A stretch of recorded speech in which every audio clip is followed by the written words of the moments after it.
আমি পরিষ্কার করে বলছি, যাদের 54 লক্ষ মানুষের নাম বাদ গেছে তারা আবার অ্যাপ্লাই করবেন। নিয়মটা জেনে রাখুন, 7 নম্বর ফর্ম আর 8 নম্বর ফর্ম ফিল আপ করতে হবে। তার কারণ এটা আপনার অধিকার। বাদটা কেন দিয়েছে? অনেক ক্ষেত্রে একটা মেয়ের বিয়ে হলে সে শ্বশুর বাড়ি যাবে, তার ঠিকানাটা বদল হয়, সেই নামটা বাদ।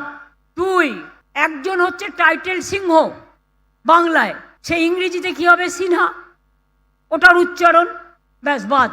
এটা করতে ওরা বাধ্য, এটা আপনাদের অধিকার। না হলে ঘিরে বসে থাকবেন মেয়েরা।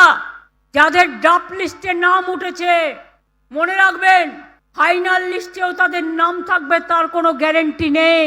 বিজেপির অনেক বদমাইশি চলছে, ও মানুষের অধিকার, মানুষ যাতে ভোট দিতে না পারে কাটার চেষ্টা করছে। আপনার লক্ষ্য রাখতে হবে।